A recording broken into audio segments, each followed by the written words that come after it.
चलिए, आप सभी विद्यार्थियों को, क्लास 12 के विद्यार्थियों को 12th में मैथमेटिक्स सब्जेक्ट जो है उसमें मैथमेटिक्स के लिए विद्यार्थियों को एक खुशखबरी, एक जानकारी देने जा रहे हैं कि आज से हम आपके 12th के लिए विशेष रूप से अध्याय 1 से, अभी फ़िलहाल सप्लीमेंट्री जैसा तो समय नहीं लगता है, लेकिन 2 पेपर चूँकि रह गए थे तो एक बार ऐसा आता जैसे कोई सप्लीमेंट्री का एग्ज़ाम होने जा रहा है, जबकि लॉकडाउन की वजह से कुछ पेपर रह गए थे, तो 2 पेपर रह गए थे, मैथमेटिक्स और केमिस्ट्री का। तो ये अपन तैयारी करेंगे, तो उसके लिए प्रिपरेशन करने जा रहे हैं। जो 9 तारीख को मैथमेटिक्स का पेपर है, इसके बाद जब रिजल्ट्स आएंगे तो भगवान करे सब कोई का रिजल्ट अच्छा है, सब कोई पास हो जाए।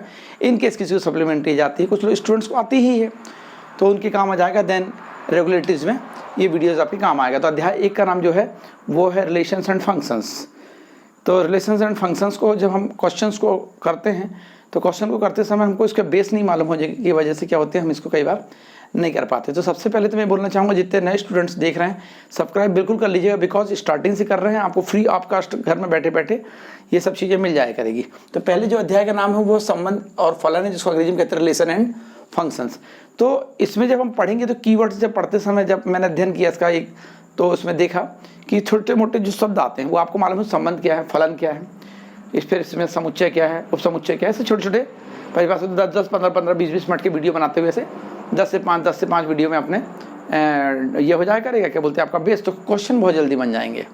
ट्रांजिटिविटी क्या होती है, स्वतंत्रता क्या होती है, तुल्यता क्या होती है, तुल्यता वर्ग क्या होता है, संक्रामकता क्या होती है, ये सब चीज़ें आपको जानकारी होना चाहिए। तो उसके लिए आप सभी लोगों को ये जानकारी की ये शुरू करते हैं, संबंध और फलन। अध्याय 1 है ये, और अध्याय 1 ही स्टूडेंट्स नहीं कर पाते हैं, ज़्यादातर स्टूडेंट्स जो देखा मैंने अध्याय 1 का क्वेश्चन जो है ज़्यादा नहीं कर पाते हैं, तो उसके लिए ये बहुत अच्छा। उधर फिर प्रायिकता नहीं कर पाते, इधर जो फलन आता है बीच में त्रिकोणमितीय फलन वगैरह, तो वो नहीं कर पाते हैं। तो पहले अपन अध्याय देखते हैं और धीरे धीरे करेंगे। तो ऐसा प्लान जैसे बनाया जा रहा है उसको आप स्वीकार करिएगा विश्वास के साथ, तो आपको उसका फ़ायदा मिलेगा। चलिए शुरू करते हैं। सबसे पहले एक पॉइंट आता है इसमें, कीवर्ड्स है, इसकी जो टेक्निकल जो वर्ड्स होते हैं, पहले भी आपने पढ़ा 9-10 में, फिर भी समुच्चय। तो किसी वस्तुओं के सुपरिभाषित संग्रह को समुच्चय कहते हैं, किसी वस्तुओं के।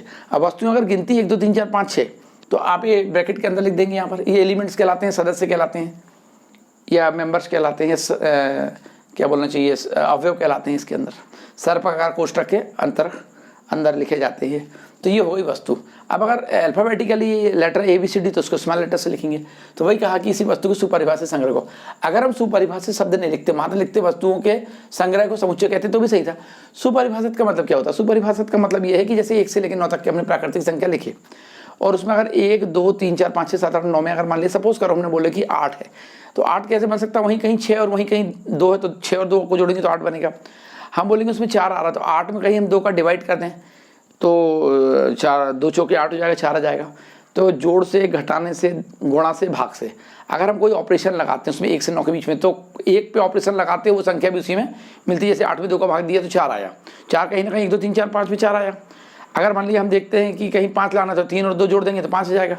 तो जो संख्या उसमें थी ऑलरेडी वो उसी में गुणा भाग या जोड़े घटाने के बाद भी उसमें दिखती है, तो वो होता है सुपरिभाषित, वेल डिफाइंड ये परिभाषा होना चाहिए। तो एक्चुअल में डेफिनेशन क्या हुई? किसी वस्तु के सुपरिभाषित संग्रह को समुच्चय कहते हैं। इसके बाद इसे अंग्रेजी वर्णमाला के बड़े लेटर से प्रकट करते हैं, कैपिटल ABCD, जो जैसे लिखा मैंने यहाँ ये लिख दिया, B लिख दिया, कैपिटल लेटर से दर्शाते हैं। एवं अवयवों, ये अंदर जो लिखे थे अवयव कह दो, या सदस्य कह दो, या फिर मेंबर्स कह दो, या इनको फिर अपन एलिमेंट्स कह देते हैं, को अंग्रेजी वर्णमाला के छोटे लेटर से दर्शाते हैं। अब अल्फ़ाबेटिकली बात आ गई ABCD की, तो अपन छोटे लेटर बताएंगे। अब गिनती आ रही, नंबर आ रही है, सम आ रही, राशियाँ आ रही, संख्या आ रही है, तो फिर छोटे बड़े की बात नहीं आ पाती। तो ये छोटे अक्षर से दर्शाते किसके लिए आ रहा है? यदि हम ABCD अल्फ़ाबेट्स लिखते हैं तो। क्लियर है?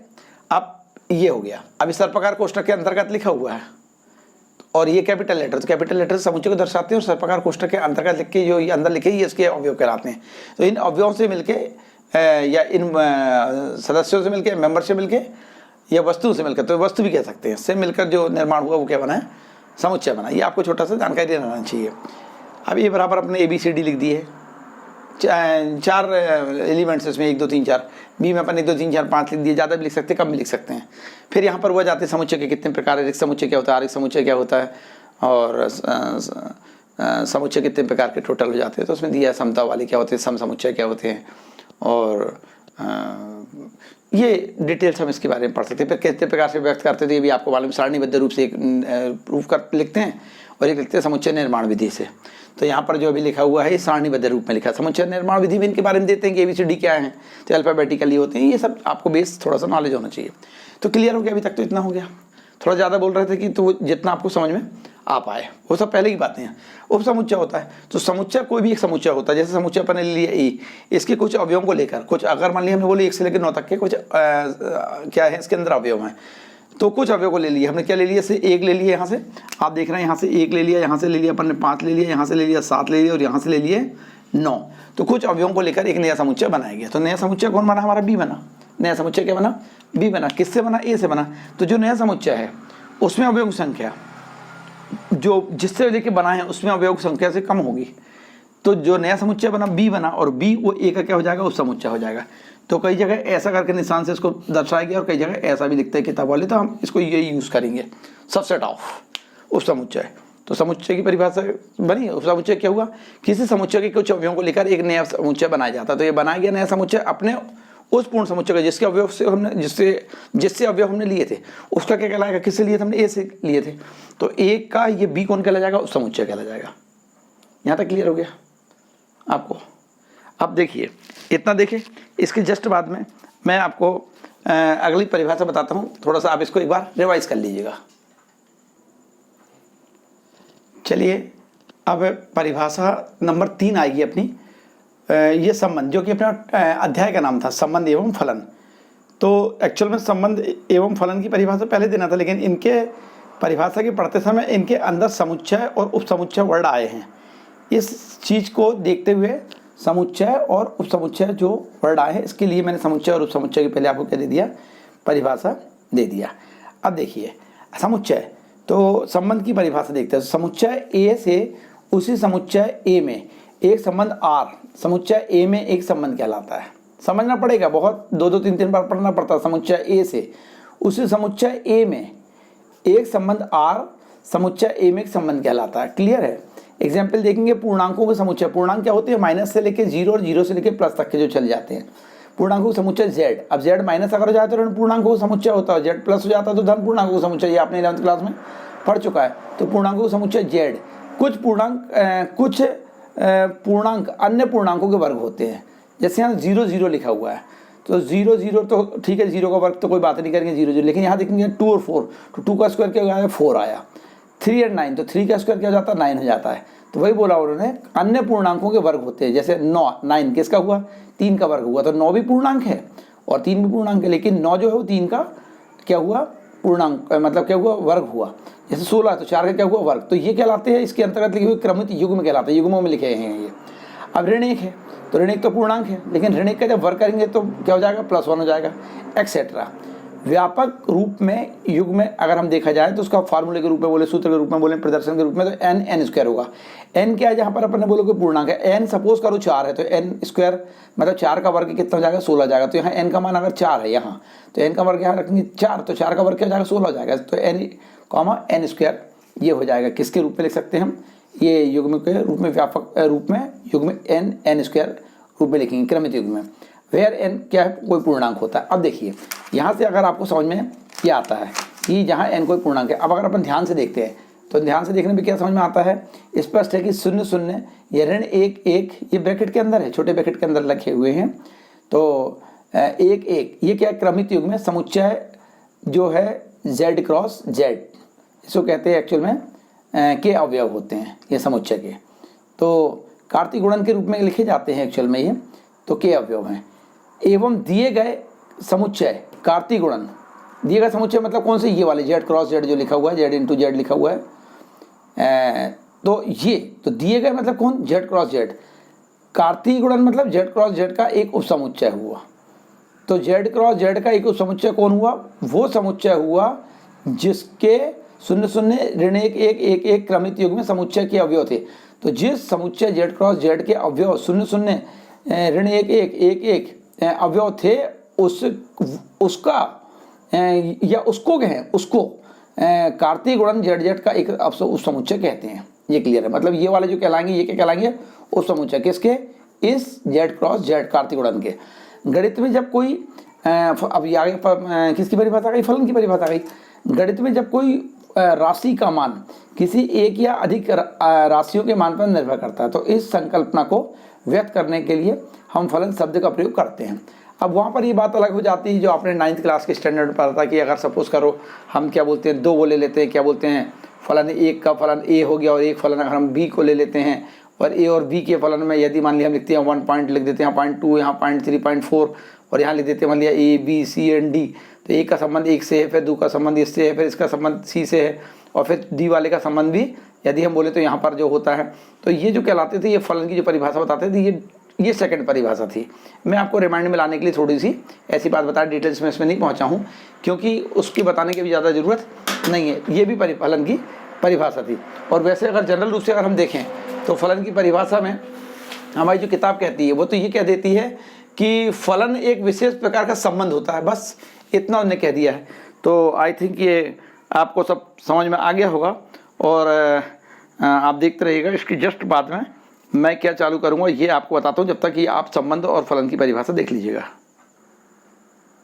देखिए आपने ये परिभाषा जो थी संबंध की और फलन की देख लिया था।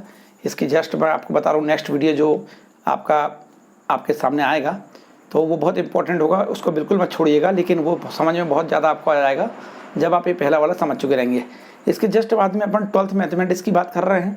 सेकंड वीडियो आएगा, पार्ट फर्स्ट सेकंड थर्ड लिखा जाएगा और चैप्टर फर्स्ट है जो कि इसके लिए मेहनत आपके लिए करेंगे। तो आप ये एग्जामिनेशन जो होने जा रहा है जो लॉकडाउन की वजह से रुक गया था 9 तारीख को, तो उसका भरपूर फ़ायदा उठा पाएंगे, ज़्यादा से ज़्यादा फायदा उठा पाएंगे। संबंधों के प्रकार देखेंगे अपन, तो पहले देखेंगे तत्समक संबंध देखेंगे, इसके बाद में प्रतिलोम संबंध देखेंगे, फिर स्वतुल्य संबंध देखेंगे, इसके बाद में फिर अपन स्वतुल्य संबंध के बाद सम्मित संबंध देखेंगे, संक्रामक संबंध देखेंगे, फिर प्रतिसम्मित संबंध देखेंगे। तो इतने प्रकार के जो आप ये देख लेंगे क्या बोलना चाहिए संबंध। तो इसमें आपका फर्स्ट पॉइंट ए जो है मतलब 1.1 जो कहती है 1.a, तो 1a कहते हैं, पॉइंट ना बोल के बोले 1a, ये आपकी कंप्लीट हो जाएगी। तो इसमें आपके करीब 18 एग्जाम्पल्स दिए हुए हैं और समय कम है लेकिन काम ज़्यादा है और 1.a कंप्लीट हो जाएगा। इसके जस्ट बाद में जब हम आगे बढ़ेंगे तो आगे बढ़ने पे फिर आपके सामने ये हो जाएगा कि ये तुल्यता संबंध क्या होता है ये अपन देखेंगे कंप्लीट, जो कि 1.b के लिए करेंगे अपन।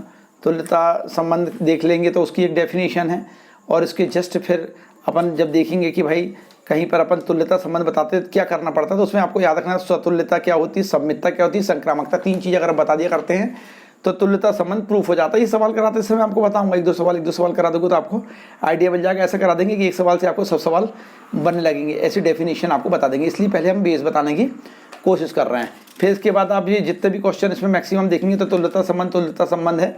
तो आइडिया अगर आपको मिल जाएगा तो सब सवालों में आप इसको लगा सकते हैं कि जैसे रिफ्लेक्सिविटी होती है, सिमेट्रिक होती है एंड ट्रांजिटिविटी होती है, मतलब स्वतुल्यता और सम्मितता और संक्रामकता, ये अगर आप लगा लेंगे तो आपसे ये बन जाएगा 1.b बन जाएगा। इसके जस्ट बाद में हम जो चालू करेंगे तो आपको बता इसलिए रहे कि सब चीज़ें आपके मालूम रहनी चाहिए। तुल्यता वर्ग पढ़ेंगे, इसके बाद अपन इक्विवेलेंस जो क्लासेस होता है ये पढ़ेंगे। इसके बाद तुल्यता वर्गों के गुणधर्म देख लेते हैं। गुणधर्म की बात जैसे आएगी आपके सामने तो इस समय आपको ये देखना पड़ेगा कि इसमें मतलब क्या है, थोड़ी सी डेफिनेशंस होती है, उपपत्ति कैसे होता है, इनका प्रोडक्शन कैसा होता है, मैं ये देखेंगे कि सर्वसम क्या होता है, आइडेंटिकल कैसे होते हैं एंड डिसजॉइंट जो होते हैं ये किस टाइप के होते हैं। फिर इसके विभाजन के बारे में देख लेंगे कि अपन पार्टीशन ऑफ इस सेट देख लेंगे।